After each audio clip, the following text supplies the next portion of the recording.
Meus cumprimentos ao presidente da Assembleia Geral, embaixador Denis Francis, de Trinidad e Tobago. É uma satisfação ser antecedido pelo secretário-geral das Nações Unidas, Antônio Guterres. Saúdo cada um dos chefes de Estado, de governo e delegadas e delegados aqui presentes. Presto minha homenagem ao nosso compatriota Sérgio Vieira de Mello e 21 outros funcionários desta organização, vítimas brutal do atentado em Bagdá há 20 anos atrás. Desejo igualmente expressar minhas condolências às vítimas do terremoto no Marrocos e das tempestades que atingiram a Líbia. A exemplo do que ocorreu recentemente no estado do Rio Grande do Sul, no meu país, estas tragédias ceifam vidas e causam perdas irreparáveis. Nossos pensamentos de orações estão com todas as vítimas e seus familiares. Senhoras e senhores, há 20 anos ocupei essa tribuna pela primeira vez e disse naquele 23 de setembro de 2003 que minhas primeiras palavras diante deste Parlamento Mundial sejam de confiança na capacidade humana de vencer desafios e evoluir para formas superiores de convivência. Volto hoje para dizer que mantenho minha inabalável confiança na humanidade. Naquela época, o mundo ainda não havia se dado conta da gravidade da crise climática. Hoje, ela bate às nossas portas, destrói nossas casas, nossas cidades, nossos países, mata e impõe perdas e sofrimentos a nossos irmãos, sobretudo aos mais pobres. A fome, tema central da minha fala neste Parlamento Mundial 20 anos atrás, atinge hoje 735 milhões de seres humanos que vão dormir esta noite sem saber se terão o que comer amanhã. O mundo está cada vez mais desigual. Os 10 maiores bilionários possuem mais riqueza que os 40% mais pobres da humanidade. O destino de cada criança que nasce nesse planeta parece traçado ainda no ventre de sua mãe. A parte do mundo em que vivem seus pais e a classe social a qual pertence sua família irão determinar se essa criança terá ou não oportunidades ao longo da vida. Se irá fazer todas as refeições ou se terá negado o direito de tomar café de manhã, almoçar e jantar diariamente. Se terá acesso à saúde ou se irá sucumbir a doenças que já podiam ter sido erradicadas.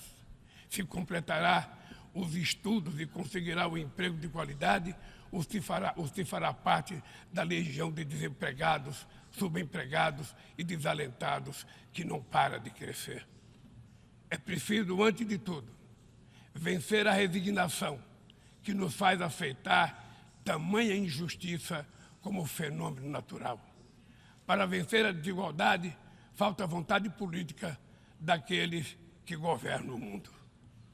Senhoras e senhores, se hoje eu retorno na honrosa condição de presidente do Brasil, é graças à vitória da democracia em meu país. A democracia garantiu que superássemos o ódio, a desinformação e a opressão. A esperança, mais uma vez, venceu o medo. Nossa missão é unir o Brasil e reconstruir um país soberano, justo, sustentável, solidário, generoso e alegre. O Brasil está se reencontrando consigo mesmo, com nossa região, com o mundo e com o multilateralismo. Como não me canso de repetir, o Brasil está de volta. Nosso país está de volta para dar sua devida contribuição ao enfrentamento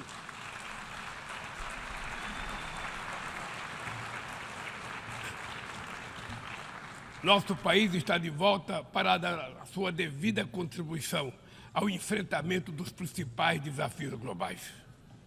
Resgatamos o universalismo da nossa política externa, marcada por diálogo respeitoso com todos. A comunidade internacional está mergulhada em um turbilhão de crises múltiplas e simultâneas. A pandemia da Covid-19, crise climática e a insegurança alimentar e energética ampliada por crescentes tensões geopolíticas. O racismo, a intolerância e a xenofobia se alastram, ativadas por novas tecnologias criadas supostamente para nos aproximar. Se tivéssemos que resumir em uma única palavra esse desafio, ela seria desigualdade. A desigualdade está na raiz desses fenômenos ou atua para agravá-los. A mais ampla e mais ambiciosa ação coletiva da ONU, voltada para o desenvolvimento, a Agenda 2030, pode se transformar no seu maior fracasso. Estamos na metade do período de implantação e ainda muito distante das metas definidas. A maior parte dos objetivos de desenvolvimento sustentável caminha em ritmo muito lento.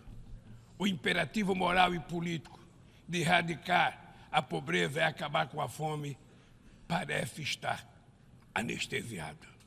Nesses 7 anos que nos restam, a redução da desigualdade dentro dos países e entre eles deveria se tornar o objetivo síntese da Agenda 2030. Reduzir as desigualdades dentro dos países requer incluir os pobres nos orçamentos nacionais e fazer os ricos pagar impostos proporcionais ao seu patrimônio. No Brasil, estamos comprometidos a implementar todos os 17 Objetivos de Desenvolvimento Sustentável de maneira integrada e indivisível. Queremos alcançar a igualdade racial na sociedade brasileira por meio de um 18º objetivo que adotaremos voluntariamente.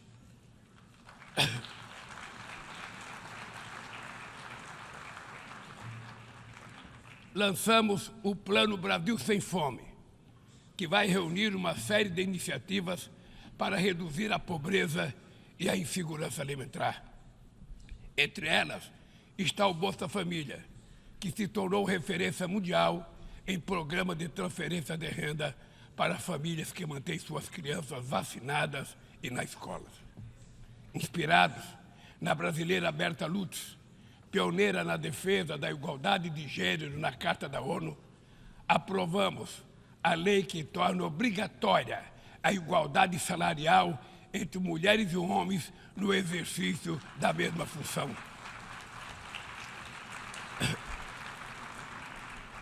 Combateremos o feminicídio e todas as formas de violência contra as mulheres. Seremos rigorosos na defesa dos direitos dos grupos LGBTQI+, e pessoas com deficiência. Resgatamos a participação social como ferramenta estratégica para a execução de políticas públicas. Senhor Presidente, agir contra a mudança do clima implica pensar no amanhã e enfrentar as desigualdades históricas. Os países ricos cresceram baseado em um modelo com alta taxa de emissão de gases danosos ao clima. A emergência climática torna urgente uma correção de rumos e a implantação do que já foi acordado. Não é por outra razão que falamos em responsabilidades comuns, mas diferenciadas. São as populações vulneráveis do sul global as mais afetadas pelas perdas de danos causados pela mudança do clima. Os 10% mais ricos da população mundial são responsáveis por quase a metade de todo o carbono lançado na atmosfera. Nós, países em desenvolvimento, não queremos repetir esse modelo. No Brasil, já provamos uma vez e vamos provar de novo que um modelo socialmente justo e ambientalmente sustentável é possível. Estamos na vanguarda da transição energética. Nossa matriz já é uma das mais limpas do mundo. 87% da nossa energia elétrica provém de fontes limpas e renováveis.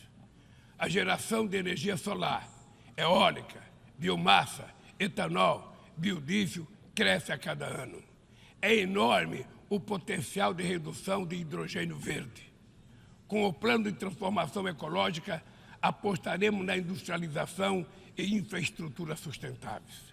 Retomamos uma robusta e renovada agenda amazônica com ações de fiscalização e combate a crimes ambientais. Ao longo dos últimos 8 meses, o desmatamento na Amazônia brasileira já foi reduzido em 48%. O mundo inteiro sempre falou da Amazônia.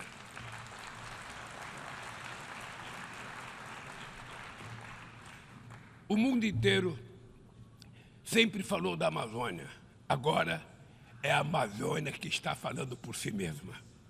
Sediamos há um mês a cúpula de Belém no coração da Amazônia e lançamos uma nova agenda de colaboração entre os países que fazem parte daquele bioma. Somos 50 milhões de sul-americanos, amazônidas, cujo futuro depende da ação decisiva e coordenada dos países que detêm soberania sobre os territórios da região. Também aprofundamos o diálogo com outros países detentores de florestas tropicais da África e da Ásia. Queremos chegar à COP28 em Dubai com uma visão conjunta que reflita sem qualquer tutela as prioridades de preservação das bacias amazônicas do Congo e do Bornéu-Mekong, a partir das nossas próprias necessidades. Sem mobilização de recursos financeiros e tecnológicos, não há como implementar o que decidimos no Acordo de Paris e no Marco Global da Biodiversidade. A promessa de destinar 100 bilhões de dólares anualmente para os países em desenvolvimento permanece apenas isso, uma longa promessa. Hoje, esse valor seria insuficiente para uma demanda que já chega à casa dos trilhões de dólares. Senhor presidente, o princípio sobre o qual se assenta o multilateralismo, o da igualdade soberana entre as nações, vem sendo corroído. Nas principais instâncias da governança global, negociações em que todos os países têm voz e voto perderam o fôlego. Quando as instituições reproduzem as desigualdades, elas fazem parte do problema e não da solução. No ano passado, o FMI disponibilizou 160 bilhões de dólares em direitos especiais de saque para países europeus e apenas 34 bilhões para os países africanos. A representação desigual e distorcida na direção do FMI e do Banco Mundial é inaceitável. Não corrigimos os excessos da desregulação dos mercados e da apologia do Estado mínimo. As bases de uma nova governança econômica não foram lançadas. Os BRICS surgiu na esteira desse mobilismo e constitui uma plataforma estratégica para promover a cooperação entre países emergentes. A ampliação recente do grupo na cúpula de Joanesburgo fortalece a luta por uma ordem que acomoda a pluralidade econômica, geográfica e política do século XXI. Somos uma força que trabalha em prol de um comércio global mais justo, num contexto de grave crise do multilateralismo. O protecionismo dos países ricos ganhou força e a Organização Mundial do Comércio permanece paralisada, em especial o seu sistema de solução de controvérsias. Ninguém mais se recorda da rodada do desenvolvimento de Doha. Nesse íntere, o desemprego e a precarização do trabalho minaram a confiança das pessoas em tempos melhores, em especial os jovens do mundo. Os governos precisam romper com a dissonância cada vez maior entre a voz do mercado e a voz das ruas. O neoliberalismo agravou a desigualdade econômica e política que hoje assola as democracias. Seu legado é uma massa de deserdados e excluídos. Em meio aos seus escombros, surgem aventureiros de extrema-direita que negam a política e vendem soluções tão fáceis quanto equivocadas. Muitos sucumbiram à tentação de substituir um neoliberalismo falido por um nacionalismo primitivo, conservador e autoritário.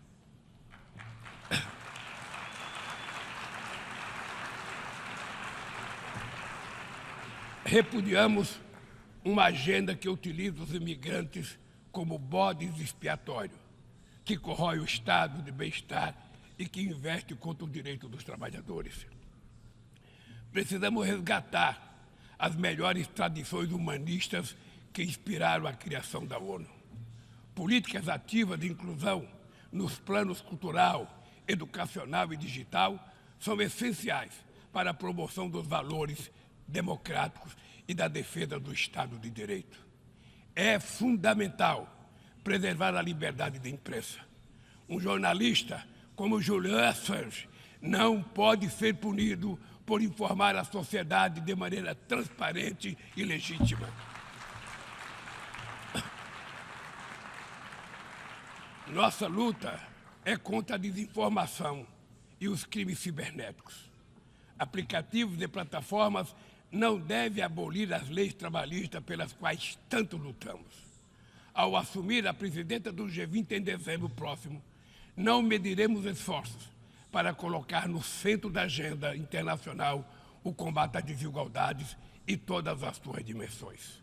Sob o lema Construindo um Mundo Justo e um Planeta Sustentável, a presidência brasileira vai articular inclusão social e combate à fome, desenvolvimento sustentável e reforma das instituições de governança global. Senhor presidente, não haverá sustentabilidade nem prosperidade sem paz. Os conflitos armados são uma afronta à racionalidade humana. Conhecemos os horrores e os sofrimentos produzidos por todas as guerras. A promoção de uma cultura de paz é um dever de todos nós construí-la e requer persistência e vigilância. É perturbador ver que persistem as antigas disputas não resolvidas e que surgem ou ganham vigor novas ameaças. Bem mostra a dificuldade de garantir a criação de um Estado do povo palestino. A este caso se somam a persistência da crise humanitária no Haiti, o conflito no Iêmen, as ameaças à unidade nacional na Líbia e as rupturas institucionais em Burkina Faso, Gabão, Guiné-Conakry, Mali, Níger e Sudão. Na Guatemala, há risco de um golpe que impediria a posse do vencedor das eleições democráticas. A guerra na Ucrânia escancara nossa incapacidade coletiva de fazer prevalecer os propósitos e princípios da Carta da ONU. Não subestimamos as dificuldades para alcançar a paz, mas nenhuma solução será duradoura se não for baseada no diálogo. Tenho reiterado que é preciso trabalhar para criar espaço para negociações. Investe-se muito em armamentos e pouco em desenvolvimento. No ano passado, os gastos militares somaram mais de 2,224 bilhões de dólares. As despesas com armas nucleares chegaram a 83 bilhões de dólares, valor 20 vezes superior ao orçamento regular da ONU. Estabilidade e segurança não serão alcançadas onde há exclusão social e desigualdade. A ONU nasceu para ser a casa do entendimento e do diálogo. A comunidade internacional precisa escolher. De um lado está a ampliação dos conflitos, o aprofundamento das desigualdades e a erosão do Estado de Direito. Do outro, a renovação das instituições multilaterais dedicadas à promoção da paz. As sanções unilaterais causam grande prejuízo à população dos países afetados. Além de não alcançarem seus alegados objetivos, dificultam os processos de mediação, prevenção e resolução pacífica de conflitos. O Brasil seguirá denunciando medidas tomadas sem amparo na Carta da ONU, como o embargo econômico e financeiro imposto a Cuba e a tentativa de classificar esse país como Estado patrocinador do terrorismo.